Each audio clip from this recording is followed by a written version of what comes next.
Under the soft hum of fluorescent lights and the distant clatter of keyboards, Olivia Carter thought her headache was the worst thing she would face that morning. She had woken up with that familiar, pounding ache behind her eyes, the kind that signaled a storm was brewing. Not outside, but within. It wasn't just stress. It was something deeper, something she couldn't name yet. All she wanted was to escape, to vanish into the quiet rhythm of waves crashing on the Oregon coast, with nothing but the salt air and the distant horizon for company. But this was no day for dreaming. Olivia adjusted her blazer, straightened a stack of reports on her desk, and pushed back the longing with practiced ease. At 39, she was the creative director of one of Seattle's most influential marketing agencies. She was powerful, polished, and relentlessly composed.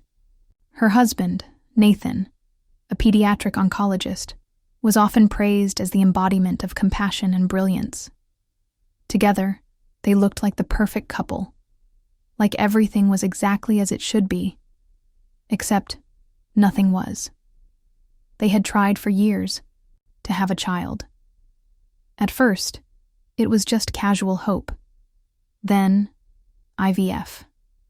Then silence. They had told friends they were just focused on careers, but the truth was heavier. Each failed pregnancy test was a quiet devastation. Olivia never blamed him, not even when she lay in the dark at 3 a.m., wondering if love was enough. A week ago, she received the results of a fertility screening she had asked for in secret. The findings were clear. Nathan was the issue. He was infertile. It stunned her. Not because she blamed him, but because of what it implied. A truth that hadn't yet fully revealed itself. That truth walked into her office at 9:17 a.m. Ms. Carter. Her assistant Marla peeked in, her voice hesitant. "There's someone here to see you. She says it's personal." Olivia frowned. Did she say her name? No, just that it was urgent. "I'll give her 5 minutes," Olivia replied, already pulling her heels from beneath her desk. She wasn't prepared for what came next. The woman who stepped into the room looked like she belonged in a fashion campaign for reckless youth. Mid-20s, glossy brown hair, expensive handbag. Her smile was venom-sweet. Olivia rose slowly, extending her hand. "I'm Olivia. And you are?" The girl didn't shake it. Instead, she dropped a sentence so sharp it sliced the air in half. "I'm the woman carrying your husband's child, and it's time you let him go." For a moment, Olivia thought she'd misheard, that maybe the migraine had finally turned into a hallucination, but the girl stood there, proud and defiant, her words echoing like gunfire in Olivia's mind. "You heard me," she said, her voice rising slightly. "Nathan doesn't love you. He feels sorry for you. That's not the same thing." Olivia's face remained unreadable, but her hands were trembling. She willed them to stillness. "You're mistaken," she said softly. "I am Nathan's wife. If he wanted to leave, he could. But he hasn't. He stays because you manipulate him with guilt, illness, age. You're almost 40. Don't you think he deserves a chance at happiness? With someone who can give him what you can't?" Then the girl placed a hand on her flat stomach. "We're having a baby. He'll never be truly yours again." It was like being dragged underwater. This surreal moment where Olivia couldn't breathe, couldn't think. Her heart was pounding in her ears. But the sharpest pain didn't come from the girl's words. It came from what Olivia already knew. "I see," Olivia said finally, standing straighter, her voice calm, almost cold. "Thank you for delivering your message," the girl scoffed. "Is that all you have to say?" "Oh, I'll have much more to say, but not to you." And with that, she gestured toward the door. The girl flinched but turned and left, her heels clacking indignantly across the marble floors. The second the door shut, Olivia's knees nearly gave way. She gripped the edge of her desk like a lifeline and slowly sank into her chair. Her gaze drifted to the sealed envelope on her desk, the fertility results she hadn't yet shared with Nathan. Inside, in clinical black and white, was the confirmation. Nathan. Carter was sterile, completely, permanently. So whose baby was this? That night, the storm finally broke. When Olivia arrived home, Nathan was already pacing in the kitchen, rubbing his neck like a nervous teenager. "We need to talk," he said the moment she stepped inside. "I agree," she replied, setting her bag down with precision. "Did Isabel come to your office?" he asked. "She did. She wasn't supposed to. I told her not to. She's young and emotional. And pregnant," Olivia added. Nathan closed his eyes. "I didn't mean for it to happen. I never wanted to hurt you. But Isabel, she's different. And you and I, we haven't been us for a long time." "Are you afraid?" Olivia asked, staring at him. "Of losing me?" "Yes." She walked to the counter, opened the drawer, and pulled out the test results. She handed them to him without a word. He opened them. His eyes scanned the lines once, then twice, then a third time. The color drained from his face. "What? No, that can't be right." "You've never been able to have children, Nathan," Olivia said softly. "The baby Isabel is carrying? It's not yours." He staggered back like she'd punched him. "But she told me. She swore. She lied. Or someone else lied to her. Either way, not my problem anymore." Nathan crumpled the paper. "Olivia, please, we can fix this. I can fix this." "No, Nathan, you broke it. And I'm done being the one who holds everything together while you fall apart." She pointed to the door. "Leave. Tonight. Before I burn this house down with the both of us inside it." He left. And for the first time in over a decade, Olivia Carter stood alone in the silence of her own life. But the silence didn't feel empty. It felt clean. It felt like the beginning. And so begins the story not of a betrayed woman, but of a woman reborn. If this story hooked you, if Olivia's quiet strength, her poised rage, and her unstoppable resilience stirred something in you, then don't forget to subscribe to the channel. Your support is what keeps these powerful stories alive, and with every new subscriber, we get closer to bringing you more tales of transformation, revenge, healing, and bold second chances. And now, a question just for you. Let's see who's paying attention. Question: what did Olivia already know before the mistress told her she was pregnant? A. That Nathan had been cheating. B. That Nathan was infertile. Drop your answer, A or B, in the comments below and tell us why you chose it. Let's see how closely you're following Olivia's story. The night after Nathan left, Olivia Carter sat alone in her living room, wrapped in a fleece blanket, her bare feet tucked beneath her as the sounds of the city pulsed faintly through the glass windows. Seattle's skyline glittered coldly against the darkness, and the rain tapping against the windows felt more intimate than anything her husband had said in months. The apartment felt foreign now, too quiet without his presence, yet somehow heavier than ever. She didn't cry. The pain wasn't the kind that burst into tears. It was deeper, lodged like a jagged stone in her chest. It wasn't just about betrayal. It was about time. Time she'd given. Time she'd lost. Time she could never get back. For 12 years, she'd stood beside Nathan, through his sleepless residency, through the emotional toll of pediatric oncology, through dinner parties with his arrogant colleagues, and endless nights of waiting for him to come home. She had bent herself into someone supportive, kind, patient. She had given everything. And what she received in return was not just infidelity, but deception of the cruelest kind. The next morning, Olivia did something she rarely did. She called in sick. Her voice was quiet but firm when she told her assistant, Marla, that she wouldn't be coming in. No excuses, no explanations. She spent the day curled on the couch, watching the rain smear against the glass.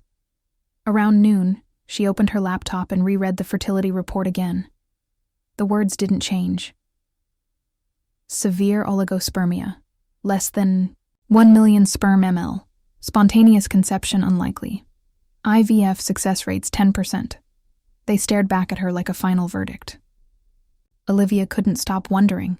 Had Nathan known? Had he suspected and ignored it? Or worse, had he hoped she'd never find out?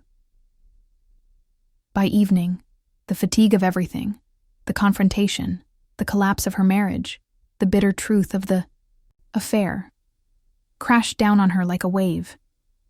She felt herself unraveling. There were moments when her hands shook so violently she had to sit down. When she caught her reflection in the mirror, she barely recognized herself. This wasn't the Olivia who commanded boardrooms and closed million-dollar campaigns. This woman was hollowed out. "I've known you for 7 years," he finally said. "You've never looked like this." Olivia blinked. Like what? Like someone who's drowning. She opened her mouth to deny it, then closed it. Her eyes dropped. "I'm not asking for details," Darren continued. "But I'm giving you space. 2 weeks off, paid, starting now." Olivia started to object. "This isn't a suggestion." He handed her a manila envelope with travel documents. "There's a plane ticket to Maui. It leaves tomorrow morning. Go, disconnect. Come back when you remember who you are." That night, she packed lightly. A few sundresses, a journal, books she never had time to finish, her passport. The next morning, she boarded a flight alone, the city shrinking beneath her as she climbed into the sky. When the plane descended into Kahului, the first thing Olivia noticed was the scent. It wasn't something you could bottle. It was a mix of sea air and blooming plumeria, warm and salt-kissed. The island pulsed with life, its colors sharper than anything she remembered seeing in years. She checked into a small oceanfront resort in Kihei, far from the bigger, louder hotels. Her room faced the beach, and every morning she opened the balcony doors to let the breeze fill the space. For the first few days, she did nothing. She didn't speak to anyone. She didn't check emails. She just lay on the beach, watched the waves, and tried to let her mind rest. But silence, she found, wasn't always peaceful. Sometimes it was deafening. Alone with her thoughts, Olivia found herself spiraling through everything again. Nathan's voice, Isabel's smug smile, the cold truth of the test results. There were moments she wanted to scream into the ocean, to throw something, to break. And yet, every morning, she rose. She walked. She wrote. She breathed. On the 5th day, she wandered to a less crowded part of the beach. The sun had just begun its slow descent, casting the waves in gold. She walked barefoot along the shore, trying to focus on the warmth of the sand, the distant laughter of children playing near the water. She didn't notice the warning signs. She didn't see the shift in the current. The ocean looked calm. She waded in. Within minutes, she was farther from the shore than she intended. The water deepened rapidly, and the pull beneath her feet grew strong. She tried to swim back, but each stroke was met with resistance. Panic surged. Her legs cramped. She shouted once, twice. The horizon blurred. Her vision darkened. Then, arms, strong, sure, and warm. A voice cutting through the chaos. "I've got you. Don't fight it. Just breathe." When she came to, she was on the sand, coughing violently as salt water poured from her lungs. A figure knelt beside her, backlit by the fading sun. He was young, late 20s maybe. Sun-bleached hair, tanned skin, sea-green eyes. "You okay?" he asked softly. She nodded, shivering. He draped a towel around her shoulders. "What the hell were you doing out there alone?" "I didn't think," she whispered. He studied her for a long moment. "You're not the first to make that mistake. But you scared me. I thought I was too late." His name was Ethan, a local guide and rescue diver. He'd been walking the beach with his dog when he saw her go under. He didn't hesitate. He jumped. Later that night, he walked her back to the resort. She insisted she was fine, but Ethan wasn't so sure. "You need anything," he said, pressing a business card into her hand. "You call me." She held the card between her fingers long after he left, wondering what kind of man risked his life for a stranger. The next day, she saw him again, leading a kayaking group near the rocks. He waved. She waved back. Something in his smile loosened something tight inside her. That night, she sat on her balcony with a glass of wine and watched the moon rise. She thought of everything that had happened, everything she'd survived, and how, for the first time in a long time, she didn't feel like she was surviving. She felt like she might be starting again. In the space between pain and healing, a stranger had pulled her from the waves. Not just the physical ones, but the ones inside her, the ones she'd nearly let drown her. And for the first time since her world shattered, Olivia Carter felt the faint, flickering possibility of something she thought she'd lost forever: hope. The following morning, the ocean was quieter, as if it too was recovering from the chaos of the previous evening. Olivia Carter stood at the edge of the sand, the foamy tide licking at her bare feet. The early light softened the island's edges, and a breeze carried with it the scent of salt and something sweet. Plumeria, perhaps. For the first time in weeks, she felt still, not healed, not whole, but grounded. It wasn't just the water that had pulled her in yesterday. It was everything. The weight of a marriage built on lies, the humiliation of betrayal made public, the slow erosion of her own sense of self. That current had been dragging her for months. The ocean just happened to make it visible. She turned when she heard footsteps, crunching through the sand behind her. Ethan. He looked different in the daylight, less like the hero who'd pulled her from the sea, and more like the kind of man she'd never let herself get close to. Easygoing, gentle, unburdened by the invisible armor she'd worn for so long in her world back in Seattle. "Didn't expect to see you out so early," he said, nodding toward the waves. "I could say the same," Olivia replied. He smiled. "I like to start my mornings with the sea. Cleanses the mess from the day before." "Sounds wise." He shrugged. "Or just habit, but it helps." They fell into step, walking the shoreline together without saying much. Olivia wasn't used to silence that wasn't awkward. With Ethan, it wasn't. It was restful. After a while, she asked, "You always save drowning strangers? Or was that just my lucky day?" Ethan laughed softly. "Actually, yeah. Pretty much my thing. Grew up on the water. My dad was a lifeguard. Guess I inherited the reflex. And now you're a... what exactly? Part-time kayak guide, part-time rescue diver, part-time guy who doesn't plan much. I live with my dog. I eat too much pineapple. That's about it." Olivia smiled, despite herself. Sounds like freedom. Or chaos, depending on how you look at it. They sat on a driftwood log, the waves whispering nearby. Ethan glanced at her, his expression unreadable. "I'm guessing you didn't come to Maui just to almost drown." She hesitated. "No, I came to forget." "Did it work?" "Not yet. But the forgetting isn't the point, is it?" Ethan shook his head. "No, it's not." That night, Olivia found herself unable to sleep. She tossed under the linen sheets, the island heat clinging to her skin. Her thoughts kept drifting to Ethan, his quiet presence, his steady eyes. He hadn't asked for details. He hadn't prodded or judged. And still, she found herself wanting to tell him things she hadn't spoken aloud to anyone.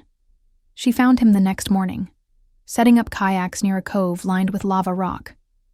Without thinking, she asked if he had space on his tour. He did. He handed her a paddle and helped her into the kayak. They spent the day gliding over turquoise water, weaving through hidden sea caves, and snorkeling in coves filled with sea turtles and coral gardens. He knew every corner of the coastline, every current, every safe place to rest.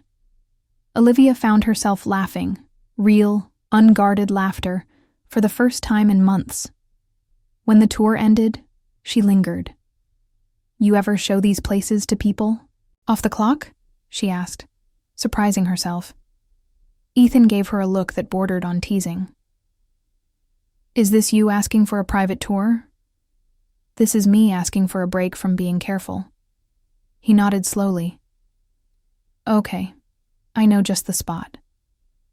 They drove out past the resort towns, up a winding road flanked by dense jungle. He took her to a trailhead, marked by nothing but a faded wooden sign.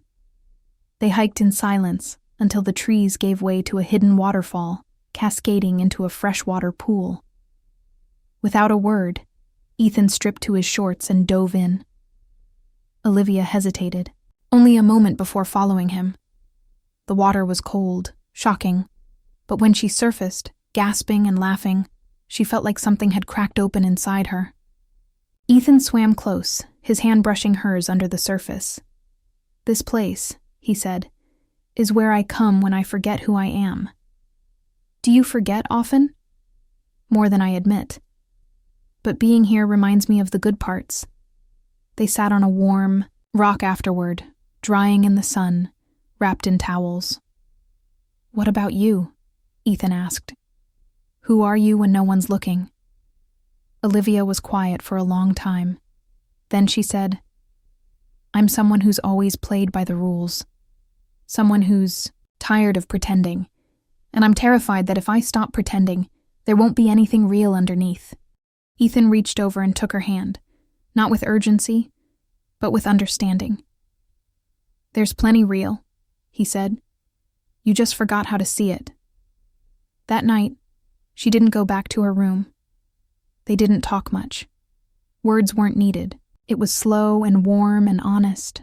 There was no performance, no pretending, just touch, breath, presence. She had never felt so seen, so safe, so entirely in her body and nowhere else. When she woke the next morning, sunlight filtered through the windows, and Ethan was still asleep beside her, one arm slung loosely across her waist. For a moment, she let herself believe in something simple, in the idea that maybe this was the beginning of something. But as the morning wore on, reality returned like a tide. This wasn't a life. It was a pause. He was younger, rooted to this place, and she didn't even know what her life looked like anymore. So while Ethan slept, she rose quietly, got dressed, wrote a note, "Thank you for reminding me that I still feel that I'm still alive." And then she left. She walked the trail back alone, tears streaming down her cheeks, not because she regretted it, but because it had been too beautiful to last. By noon, she was on a plane back to Seattle, back to the city, with its noise and glass towers, back to the life she had begun to mourn, even as she stepped back into it. But Olivia was not the same woman who had arrived in Maui. She moved differently now, carried herself with quiet certainty. She had touched something real, and though she had walked away from it, it had branded her. In the weeks that followed, she returned to her office with a steady focus.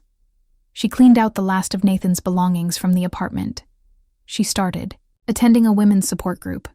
She went to therapy. She stopped hiding. Her team noticed. So did her friends. One evening, as she sat sipping tea and staring out over the city, she opened her journal and wrote, "You are not broken. You were broken open." And inside, there was still light. She had no way of knowing if she'd ever see Ethan again. But she knew one thing for certain. Something inside her had changed, and she wasn't going back.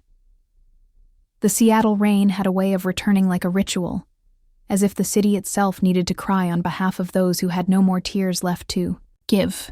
Olivia Carter stood at her window watching the drops chase each other down the glass. But for once, she didn't feel like a reflection of that weather. There was a calm in her she hadn't felt in years. Not peace, not yet, but an awareness. She was still here, breathing, standing. The return from Maui had not been smooth. The city felt harsher after the soft touch of the island. Her apartment, once a sanctuary, felt hollow.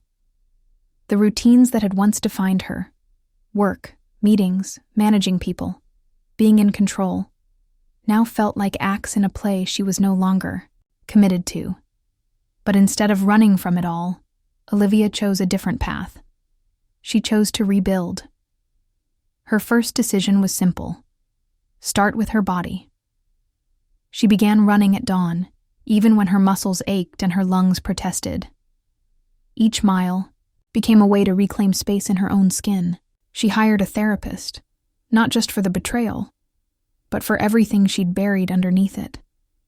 The years of pretending to be fine, of accommodating everyone else's needs while silencing her own. The quiet ache of wanting a child and never holding one. The shame she hadn't known she'd carried until the walls cracked. Work eventually caught up. But Olivia didn't fall back into the same rhythm. She became more deliberate. She took fewer meetings, delegated more, trusted her team in ways she hadn't before. Her instincts sharpened. Her voice returned with new strength. There was no longer a need to prove her worth. It simply was. It was during this time that she met Sophie. Sophie was a bright, eager intern in her early 20s, fresh out of college with ideas too big for the small space she'd been given. Olivia saw something of herself in the girl, a hunger to succeed, tempered by a quiet fear of being overlooked. They began having lunch together once a week, and slowly, Sophie opened up.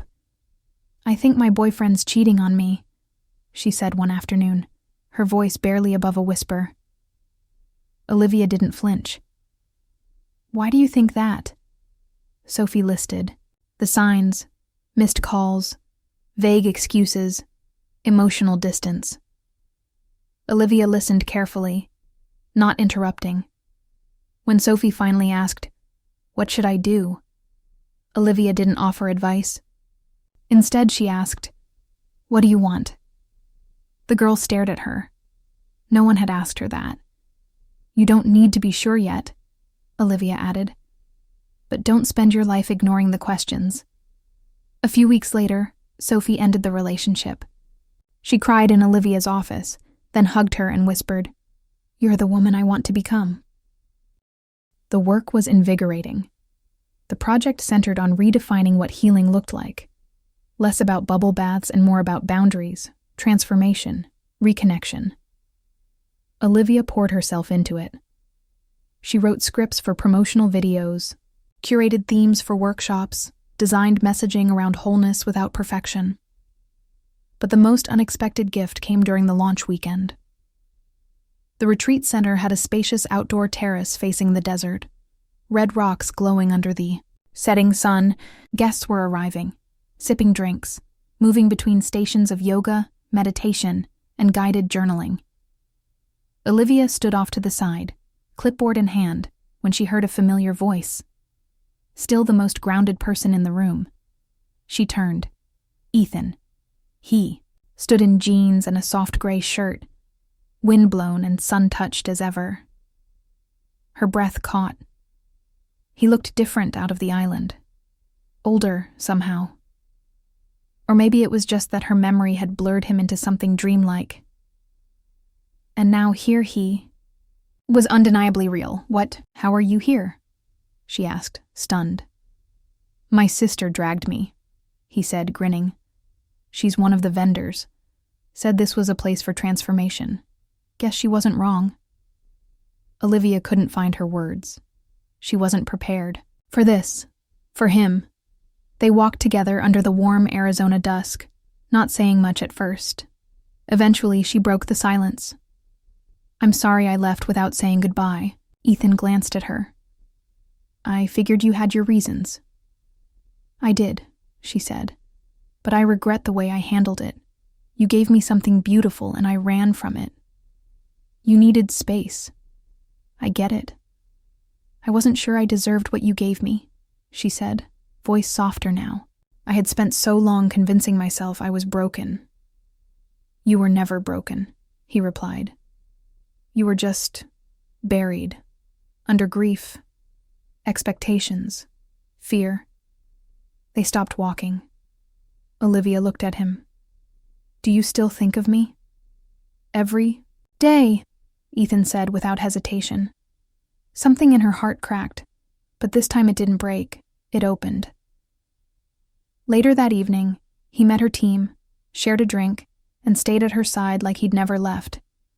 She didn't know what would come next, but for once, she wasn't consumed by the uncertainty. She invited him to dinner the following night. He accepted. Over tacos and candlelight, she told him about the podcast she was planning, Rewritten, a series about women starting over. Ethan listened, intrigued. You've got something to say, he said. People will listen. I hope so, she said. I want to show that the end of something doesn't mean failure. It can mean freedom. After dinner, they stood under the stars, the desert air cooling around them. Ethan reached for her hand. Can I be part of your freedom? He asked.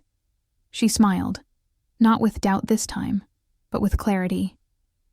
Yes, she whispered, but not because I need saving. I've already done that part. I just want to share the sunrise with someone who sees me.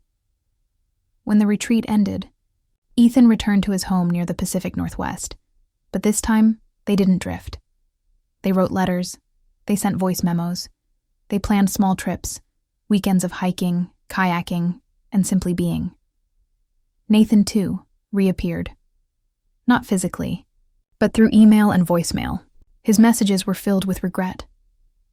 He told her that Isabel had left him, that the child wasn't his, that he now understood the depth of his mistakes. He begged for forgiveness.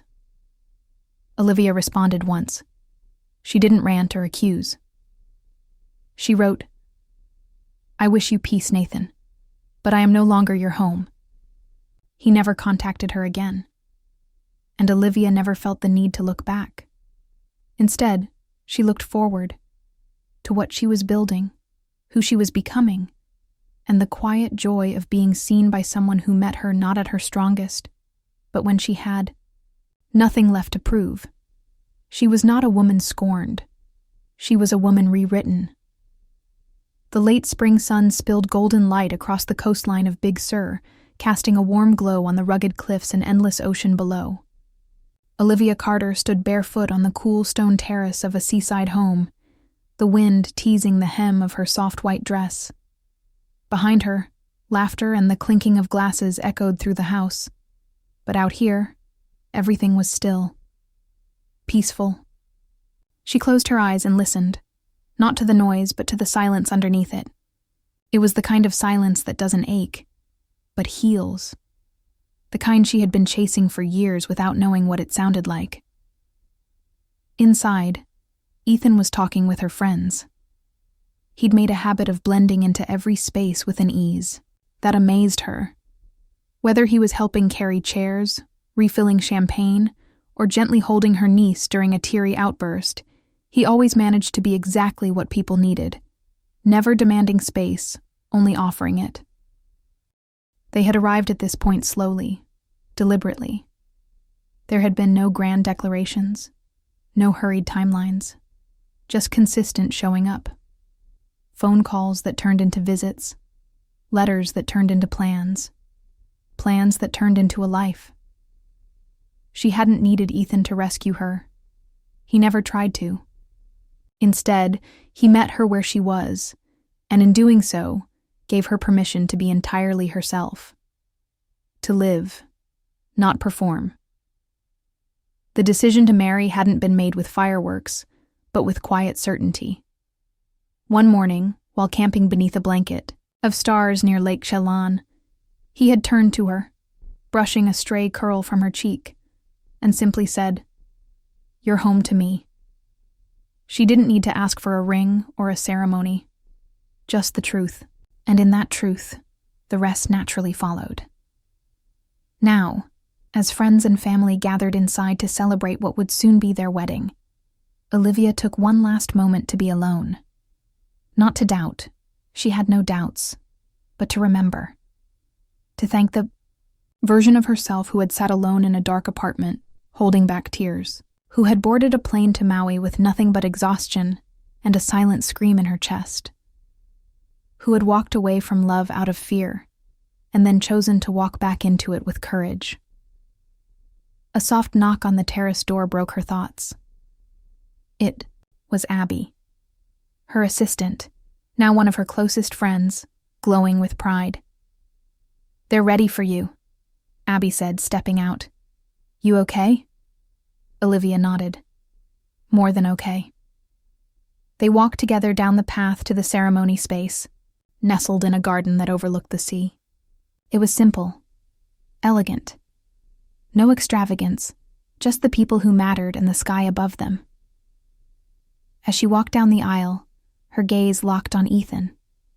He didn't look nervous, just still, like a man who had stopped searching because he'd found what mattered. His eyes softened the moment he saw her, and every step she took toward him felt like a step toward herself. The vows they exchanged were not filled with poetry or dramatics. They were promises grounded in real life. To show up. To stay curious, to forgive, to grow side by side even when it wasn't easy, especially then. When it was over and they were pronounced husband and wife, Olivia didn't feel transformed. She felt anchored, rooted not in a new identity, but in the truth of who she had become.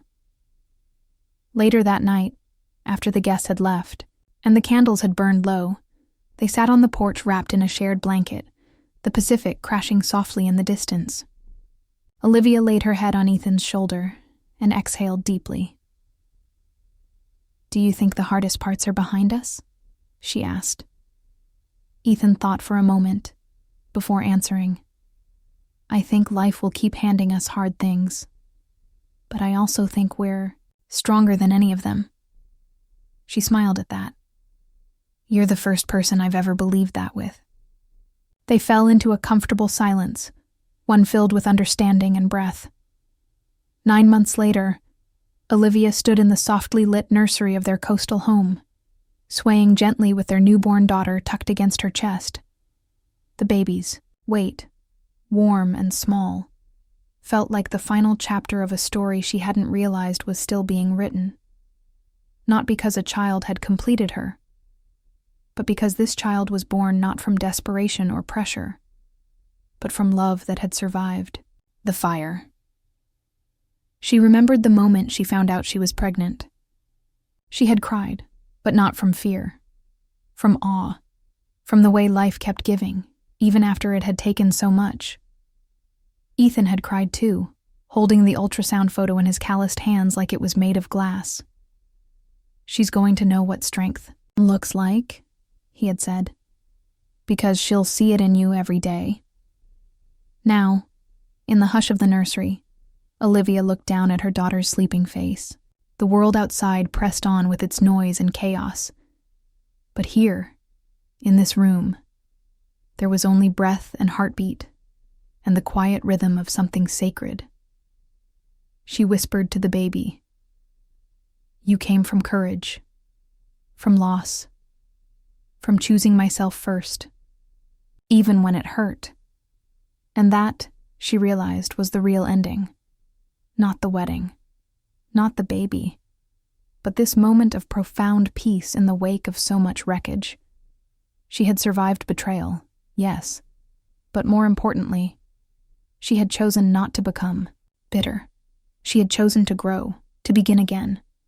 And in doing so, she had rewritten not just her story, but her entire definition of love. The podcast she launched, Rewritten, had gained traction. Thousands of women tuned in each week to hear her share stories, not just her own, but others like her. Stories of endings that became beginnings. Of women who stepped away from what broke them and stepped into something better. It wasn't about perfection. It was about becoming. She closed each episode with the same words. Sometimes, a broken heart is an invitation to rebuild, to rise, to become more than you ever imagined. Don't turn away from it. Walk through it. There's something beautiful on the other side. And she believed that now, not just as a mantra, but as truth etched into every piece of her journey. Months later, Nathan reappeared one final time, not in person, but in an email. He'd found the podcast. He said he listened to every episode, that he was sorry again, and that he finally understood who she had become. He wished her peace. Olivia read it once, smiled sadly, and archived the message. She bore no hatred, only distance. That chapter was closed. The future was unwritten, but not uncertain. She had her voice, her family, her truth. And as the morning sun rose over the cliffs of Big Sur, Olivia Carter, now Olivia Morgan, stepped out onto her porch with a cup of tea in hand, her daughter asleep inside, and Ethan making breakfast in the kitchen. The wind danced around her, soft and full of promise. She had walked through the fire, and she had emerged not only standing, but radiant. In the heart of Olivia Carter's story lies a journey so profoundly human, it echoes beyond fiction and into the lives of countless women who've ever questioned their worth in the aftermath of betrayal. What began as a shocking confrontation in a sleek Seattle office slowly unraveled into something far more than an infidelity tale. It became a narrative about self-worth, reinvention, and the quiet, determined courage it takes to begin again. Olivia was not naive. She was strong. She was the woman everyone admired, sharp, responsible, beautiful in that graceful, untouchable way. She had spent over a decade building a life that looked perfect from the outside, a successful career, a devoted husband, a home filled with all the right things. And yet, when Isabel, the young woman claiming to carry her husband Nathan's child, walked into her office with bold accusations and a cruel smirk, everything Olivia believed about her world fractured in an instant. But here's the thing. The real break didn't happen when she found out Nathan was unfaithful. It happened when she realized that, for years, she had made herself smaller to protect the illusion of stability. She had quietly absorbed the disappointments, the emotional distance. The silent nights spent wondering why the love that once burned so brightly had turned to ash.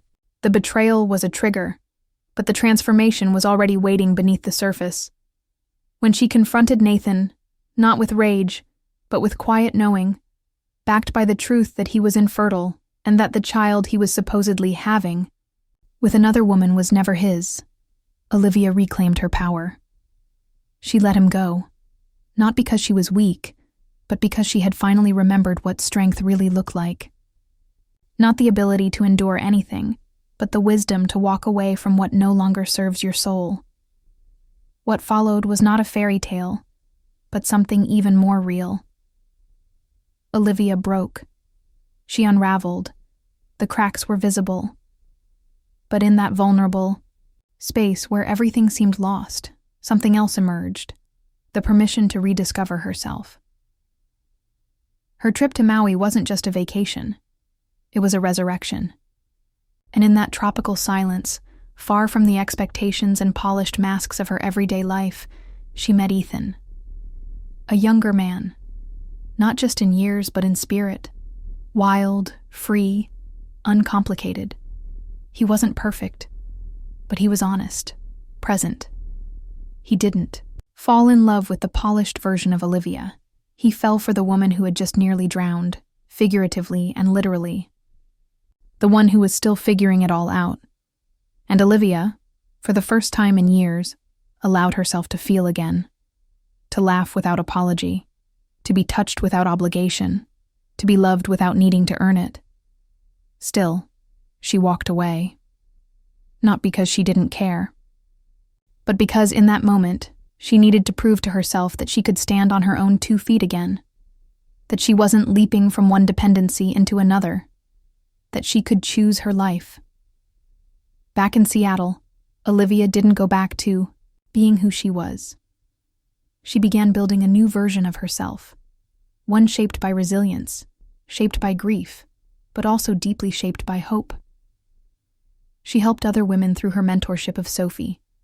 She poured her wisdom and voice into a podcast that reached thousands, and when Ethan reappeared unexpectedly at a retreat she was leading, it wasn't a magical reunion. It was a natural next step, a sign that sometimes what is meant for you will find you, when you are ready to hold it with steady hands. There, love blossomed not in whirlwind but in steadiness, in mutual respect, in shared truths, and when they married under the wide sky of Big Sur, surrounded by people who had watched her rise from the wreckage of her past, it was not the climax of her journey. It was a continuation. Motherhood came, not as a prize or a reward, but as a chapter filled with new dimensions of strength and surrender. And in holding her daughter, Olivia didn't feel like someone who had been saved. She felt like someone who had chosen, at every turn, to save herself. So, what do we learn from Olivia's story? The first and most powerful lesson is this: your worth is not tied to who chooses you, who betrays you, or who walks away. It is not dependent on a title, a ring, or the ability to fulfill someone else's narrative of what your life should be. Your worth is innate, immutable, unshakable. The second lesson is that healing isn't linear. You can find peace in one moment and fall apart in the next. That doesn't mean you're failing. It means you're human. Grief comes in waves, but so does growth. Third, and perhaps most importantly, starting over isn't a sign of failure. It's a radical act of self-love. Whether it's ending a toxic marriage, walking away from a job that drains you, or simply choosing rest over productivity, every decision you make to honor your peace is an act of revolution in a world that often demands your sacrifice. Olivia's story is not unique because of its drama. It's universal because it reflects a truth many of us live. We lose ourselves trying to hold things together. But the bravest thing we can do is let them fall apart when they no longer serve us. If you are someone who has been betrayed, left, or made to feel unworthy, let this be your reminder. Your story isn't over. You are not broken. You are becoming. So how can we apply Olivia's journey to our own lives? Start by checking in with your truth. Is the life you're living aligned with your deepest values, your authentic voice, your joy? If not, what would it take to begin moving closer to it? Second, stop asking for permission to take up space, to say no, to leave, to rest, to begin again. You do not need permission to honor your soul. Third, surround yourself with people who see you, not who need you to be a version of yourself that makes them comfortable. True love, whether romantic or platonic, accepts the full spectrum of who you are becoming. And lastly, remember this. Just because someone once loved you, or claimed to, does not mean you owe them your future. Forgiveness can be quiet. Boundaries can be love. Letting go can be grace. Olivia did not become powerful by being perfect. She became powerful by being real, by falling, getting back up, and refusing to let bitterness define her next chapter. Now, it's your turn to reflect. Here's a simple question for you. If you had been in Olivia's shoes, what would you have done after finding healing and love again? A. Shared your story with the world to empower others. B. Kept it private to protect your peace and stay grounded. Leave your answer in the comments, A or B, and tell us why. Your experience matters, and it just might be the light someone else needs. What about you? Do you believe people can truly reinvent themselves after heartbreak? Have you gone through something similar? How did you come out on the other side? We'd love to hear your thoughts in the comments. Let's make this a space for honesty, for strength, for healing. And if this story moved you, inspired you, or made you think about your own path in a new way, don't forget to subscribe to the channel. Your support helps us create more meaningful stories like this. Stories that aren't just entertaining, but that truly matter. We have so many powerful narratives waiting for you. And maybe, just maybe, yours will be next.